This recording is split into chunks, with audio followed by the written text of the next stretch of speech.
ఇదిగో విజయ్ భాస్కర్, నీ దగ్గర పవర్ లేదు, పలుకుబడి లేదు. నీతో నాకు వర్కౌట్ అవదు. నన్ను వదిలేసి. కీర్తి, నన్ను అన్యాయం చేసి వెళ్ళిపోతావా?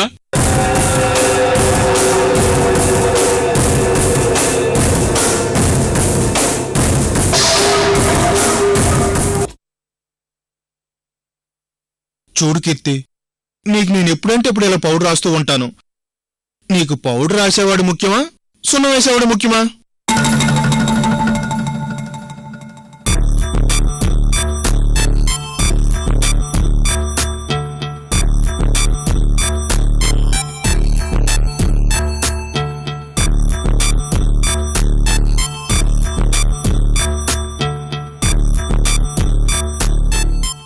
సారీ విజయ్ భాస్కర్, బోసు నాకిప్పుడు ఆప్షన్స్ పెట్టాడు.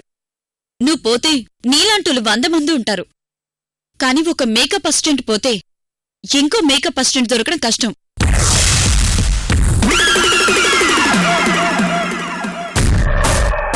బోసు పద. కీర్తి, కీర్తి!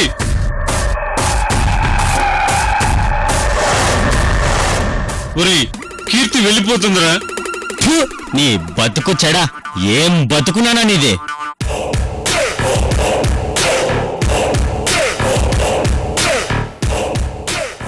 చెప్పింది అర్థమైందిగా పంతులు గారు. రేపే అమృతం చంపేసి నా కూతురికి ఆ అమృతకి పిండ ప్రదానం జరిపిస్తున్నాను. నా కొడుకుని అల్లుణ్ణి ఆ పని మీదనే నా కూతురు సమాధి దగ్గరికి పంపించాను. అయ్యా, ఇద్దరికి ఒకేసారి పిండ ప్రదానం అంటే? 5 సంవత్సరాల నుంచి నేను మీకు చెప్తుందదే కదా. ఇంకేం ఆలోచించకండి. కాఫీ తాగి వెళ్ళిపోయి కార్యక్రమం గురించి ఆలోచించండి. అమ్మా శ్రీలత, పంతులు గారి కాఫీ తీసుకురామా, కూర్చోండి.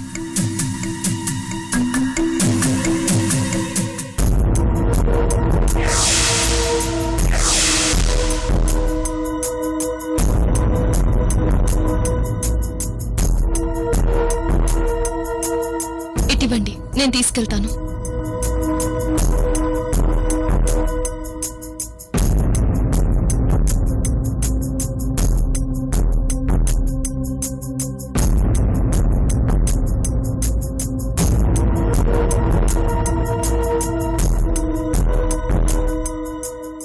పంతులు గారు, మీరు మీ సంభావన గురించి తప్ప మీకు సంబంధం లేని వాటి గురించి ఆలోచించకండి. అది మీకు మాకు ఇద్దరికీ మంచిది కాదు. అంకుల్, కాఫీ తీసుకోండి.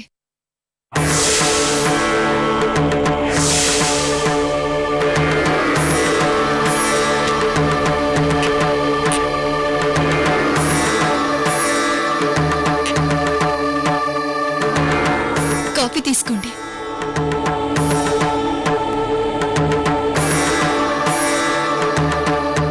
ఏంటి పంతులు గారు అలా చూస్తున్నారు? రేపు మీరు పిండం పెట్టించే అమృతని నేనే.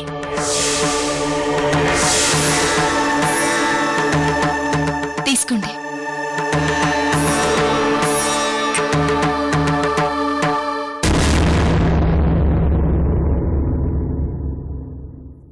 అంకుల్, మీకు అభ్యంతరం లేకపోతే పంతులు గారికి నాతో చిన్న రిక్వెస్ట్.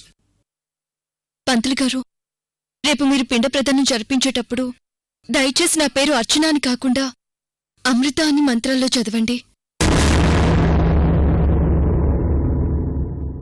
పంతులు గారు, ఇక మీరు బయలుదేరండి. వస్తానయ్యా.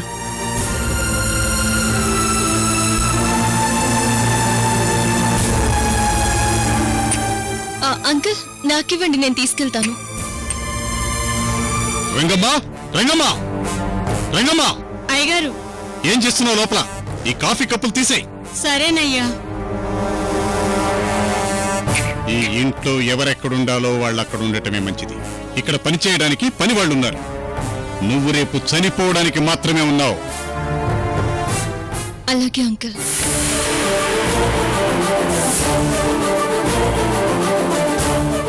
అయ్యో, జాగ్రత్త రంగమ్మా. రంగమ్మా, ఒక్క నిమిషం ఆగు.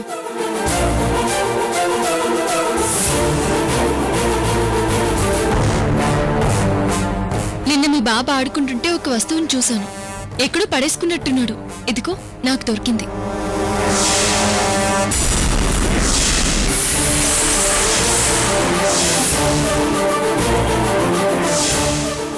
బుడ్డోడుదండి. దీంతో బాగా ఆడుకుంటాడు వాడు. రంగమ్మా, రంగమ్మా, ఆగు. ఇట్రా.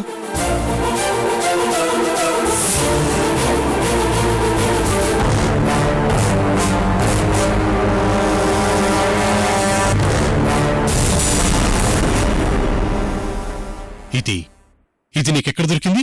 అయ్యా అది ఎందుకు రంగమ్మా కంగారు పడుతున్నావు? అదేమైనా బంగారమా వెండా? ఆఫ్టర్ఆల్ ఒక ప్లాస్టిక్ వస్తువే కదా. అది నీకెక్కడ దొరికిందో చెప్పు, భయపడుకో. రంగమ్మా, అడుగుతున్నాను కదా, ఇది నీకెక్కడ దొరికింది?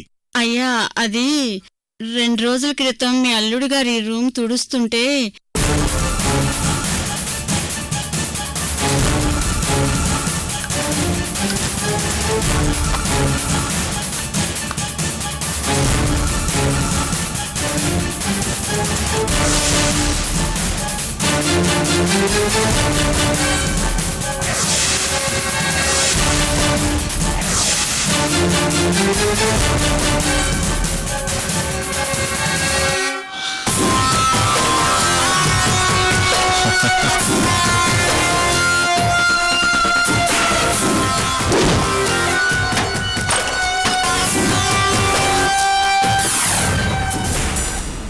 అయ్యా ఇది నిజంగా విలువైందని నాకు తెలీదయ్యా. తప్పైపోయిందయ్యా. రంగమ్మా, ఇంక నువ్వు లోపలికి వెళ్ళు.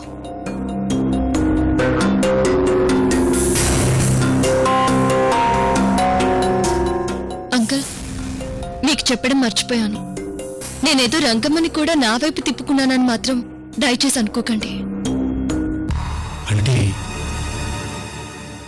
ఈ ఇన్హేలర్ ఇంకా అర్థం కాకపోవడానికి ఏముంది అంకుల్? మీ మెడికల్ కిట్లో ఉండాల్సిన ఇన్హేలర్ చక్రధర్ రూమ్ లో ఉన్న డస్ట్బిన్ లో ఉందంటే ఏంటి దానికి అర్థం? ఈ ఇంట్లో ఆస్తమా పేషెంట్ మీరొక్కరే. పైగా ఇది సగం మాత్రమే వాడి పడేశారు. ఇలాంటివెవరూ సగంలోనే పాడేరు అంకుల్.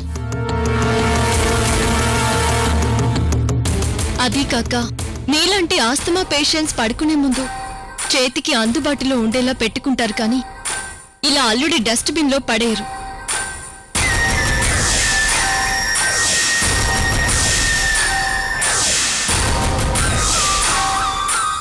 అన్నట్టు మీకు గుర్తు చేయడం మర్చిపోయాను.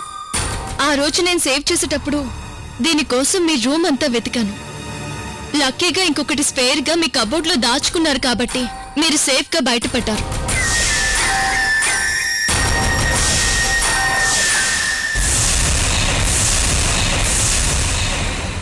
అంకుల్, నేను ఇంటికి వచ్చిన దగ్గర నుంచి నేను చెప్పేదొకటే. నేను ఇంటికి వచ్చింది చంపడానికి కాదు, మిమ్మల్ని సేవ్ చేయడానికి.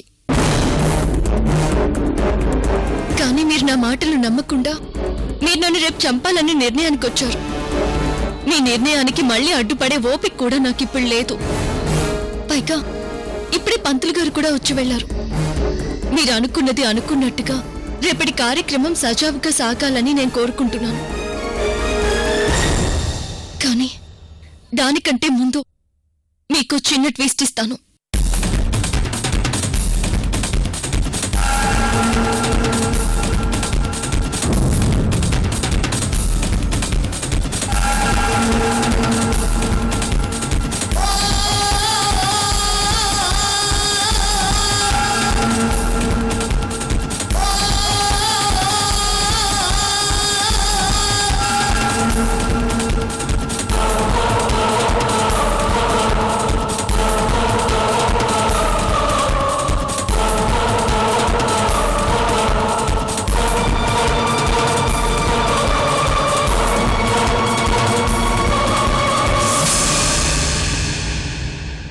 ఇది అంకల్, మీరు నమ్మితే మీరంతా సేఫ్గా ఉంటారు.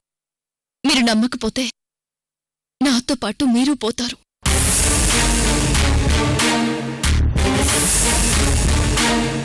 ఇప్పుడు మీ నమ్మకం పైనే మీ జీవితాలు ఆధారపడున్నాయి. ఆలోచించుకోండి.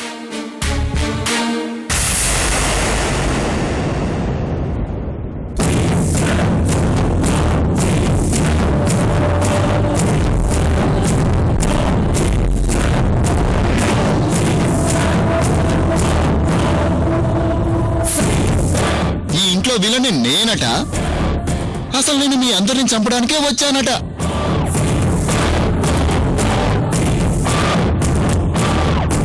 తను ఇక్కడికి వచ్చింది మిమ్మల్ని అందరినీ చంపేయడానికి.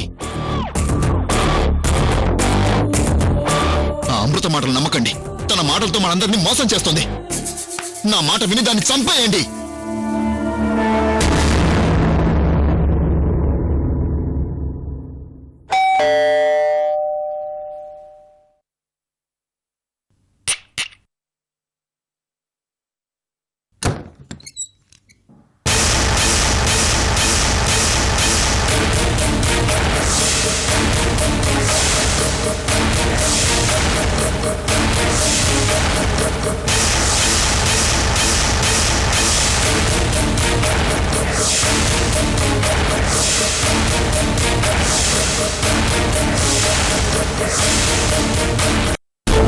మాధవ్, మాధవ్, అయ్యో శర్వాణి, ఏం జరిగింది?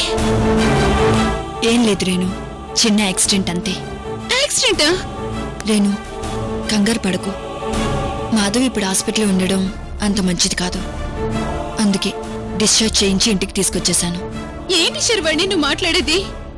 చిన్న యాక్సిడెంట్ అంటున్నావు, హాస్పిటల్లో ఉండడం మంచిది కాదంటున్నావు. నాకేం అర్థం కావడం లేదు. రేణు, నీకు అన్ని వివరంగా తర్వాత చెప్తాను. ముందు మాధవ్ ఉండడానికి రూమ్ రెడీ చేయి. మాధవ్,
చెప్పు సురేష్. మేడం, మాధవ్ గారికి ఎలా ఉంది? సురేష్, అనవసరంగా దీన్ని ఇష్యూ చేయకు. మన పై ఆఫీసర్స్ ఎవరడిగినా ఇది జస్ట్ ఒక చిన్న యాక్సిడెంట్ అని చెప్పు. ఎట్టి పరిస్థితుల్లోనూ మా మీద అటాక్ జరిగిందని మన డిపార్ట్మెంట్ వాళ్ళకు మాత్రం తెలియకూడదు. అర్థమైందా?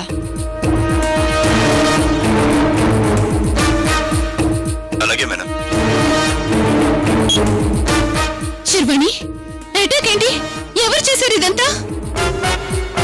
ఇంకెవరు చేస్తారు రేణు?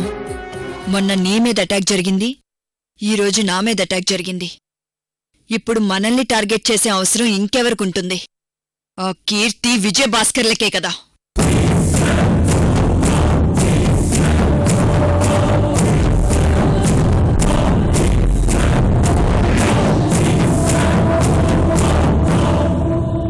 మనం వాళ్ళ ప్రతి మూమెంట్ని కెమెరాలో అబ్జర్వ్ చేస్తున్నామని అనుకున్నాం. కానీ వాళ్ళు మనకంటే ఎక్కువ ఏదో ప్లాన్లోనే ఉన్నారు. శర్వాణి, మనకు అవసరమా ఈ గొడవలన్నీ? అసలు ఆ రవీంద్ర గారికి బుద్ధి చెప్పడంతోటే వదిలేయాల్సింది. అనవసరంగా నీరజని తీసుకువెళ్లి వాడికి పెళ్లి చేసి సమస్యని పెద్ద చేసుకున్నామేమో అని నాకు అనిపిస్తోంది. నేనొక సర్కిల్ ఇన్స్పెక్టర్ని. నీరజ తనకు న్యాయం చేయమని స్టేషన్కొచ్చి కేసు పెట్టింది. ఆ కేసు విషయంలో నా ప్లేస్లో ఏ ఆఫీసర్ ఉన్నా ఇలాగే చేస్తారు. ఇప్పుడు చూడు వాళ్ళెలా చేశారు. ఏకంగా మాధవ్ పైన కూడా అటాక్ చేశారు. టైం బాగుండి మనం సేఫ్ గా బయటపడిపోయాం. కానీ అన్నిసార్లు మనదే గుడ్ టైం అవ్వదు కదా. ఎన్నాళ్ళు శర్వాణి ఈ ప్రాబ్లం ని ఇలా ఎక్స్టెన్షన్ చేసుకుంటూ వెళ్తాం? అనవసరంగా నా వల్లే ఇదంతా జరిగింది. అసలు నేను ఫంక్షన్ ప్రపోజల్ పెట్టకపోయి ఉంటే మాధవ్కి ఇలా జరిగేది కాదేమో. రేణు, అటాక్ జరిగింది మాధవ్ పైన కాదు, నా పైన.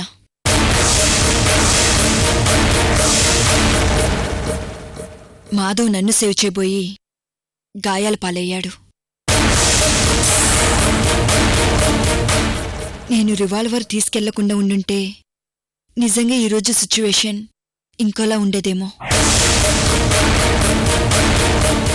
శర్వాణి, మాటి మాటికి ఇలా అటాక్ జరగడం ఎవరికి మంచిది కాదు.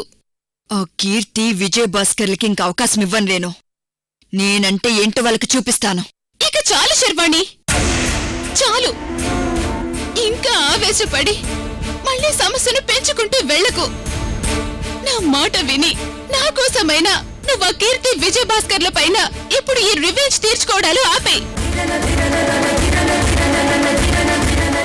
4 రోజులయ్యాక పిలిపించి కూల్గా మాట్లాడి శాంతియుతంగా ప్రాబ్లం సాల్వ్ చేయడానికి ట్రై చేయి. లేదంటే నెలకో రక్తపాతం మనం ఇలా చూస్తూనే ఉండాలి. ఇన్నేళ్ల మన జీవితంలో ఎన్ని కిడ్నాప్లు, ఎన్ని మర్డర్లు, ఎన్ని అటాక్లు. ఇక చాలు శర్వాణి. బతికితే సంతోషంగా బతుకుదాం, అంతేకాని ఇలాంటి చికాకులతో కాదు. దయచేసి ఈ ఒక్కసారి నీ ఆవేశాన్ని పక్కన పెట్టి ఆ కీర్తి, విజయ్ భాస్కర్ల ప్రాబ్లంని ఎలా సాల్వ్ చేయాలో అది ఆలోచించు. ఎట్టి పరిస్థితుల్లోనూ ఇంకా దీన్ని ఎక్స్టెన్షన్ చెయ్యకు ప్లీజ్.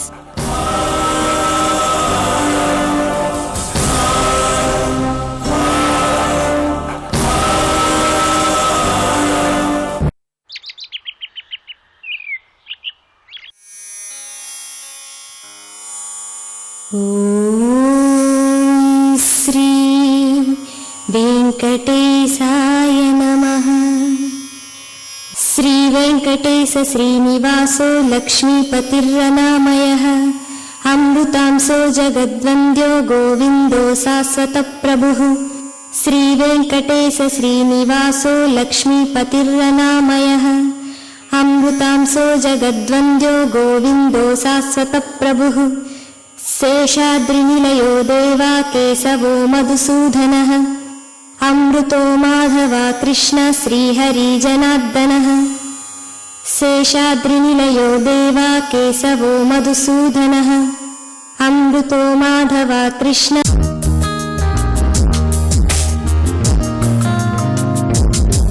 అమ్మా రుక్మిణి, రుక్మిణి, రుక్మిణి. ఏంటి నాన్నా? నేను అలా 10 నిమిషాలు బయటికెళ్ళొస్తానమ్మా. అదేంటి నాన్నా, ఈరోజు అక్కయ్య వద్దంతి, పైగా అమృతం చంపడానికి అన్ని ఏర్పాట్లు చేసి ఇప్పుడు మీరు బయటికెళ్ళొస్తానంటారేంటి? అమ్మా, ఇవాళ అమృతం చంపడానికి ముందు నేను అచ్చిన వాళ్ళ ఇంటికెళ్ళొస్తాను.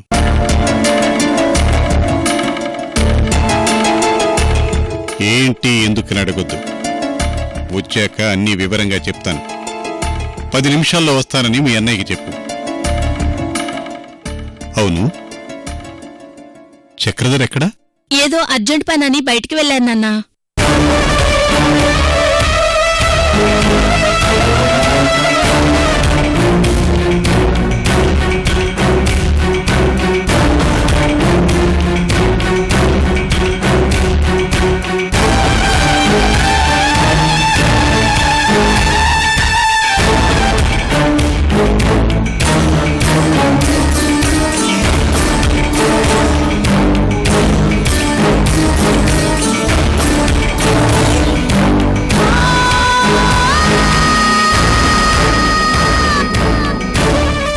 భార్య అమృతను తప్పించాలని వచ్చి తప్పు చేసింది. వెళ్ళి నీ పెళ్లాన్ని హద్దుల్లో పెట్టుకో.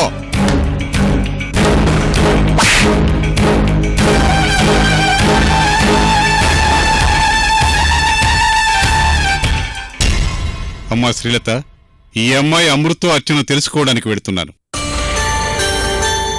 నేనొచ్చేంతవరకు జాగ్రత్తగా ఉండండి. అమృత ఉండగా మనకేం కాదు మావయ్య.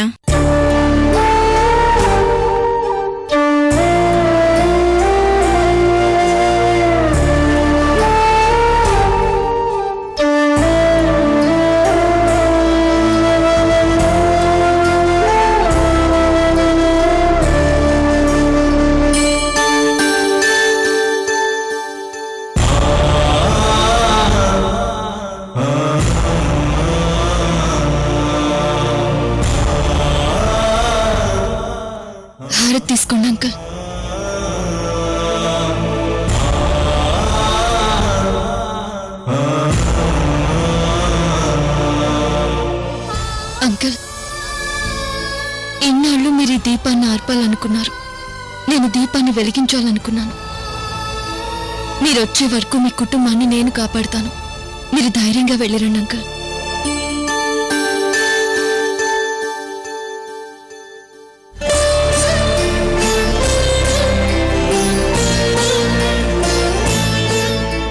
చూడమృత, నిన్ను నీ మాటల్ని నేనింకా నమ్మలేదు. నిజమేంటో అబద్ధమేంటో తెలుసుకోవడానికి నేను మొట్టమొదటిసారి నా శత్రువింట్లో కడుగు పెట్టబోతున్నాను. అంకుల్, నిన్న మీరు చెప్పినట్లుగానే పంతులు గారు పిండ ప్రదానం జరిపించడానికి అన్ని సిద్ధం చేసుకుని ఉన్నారు. ప్రాణం ఇవ్వడానికి అమృత, పిండం పెట్టడానికి పంతులు గారు సిద్ధంగా ఉన్నప్పుడు ఇంకా ఎందుకు అంకుల్ డైలమాలో పడతారు? మీరు మీ డౌట్స్ ని క్లియర్ చేసుకునే రండి. నేను మీకోసం ఎదురు చూస్తూ ఉంటాను.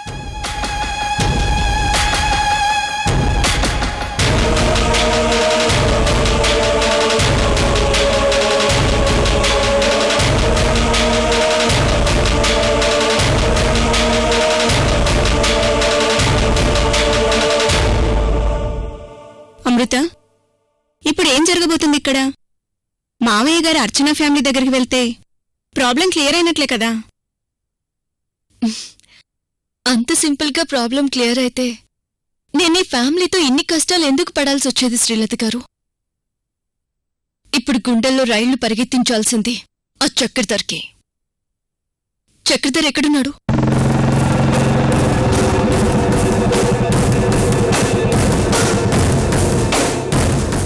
ముత్యమంతా పసుపు ముఖమెంత ఛాయ, ముత్తైదు కుంకుమ బతుకంత ఛాయ, ముద్దు మురి బాలలకు ముంగిళ్ళలోన మూడు పువ్వులు ఆరు కాయల్లు కాయ. ముత్యమంతా పసుపు ముఖమెంత ఛాయ, ముత్తైదు కుంకుమ బతుకంత ఛాయ.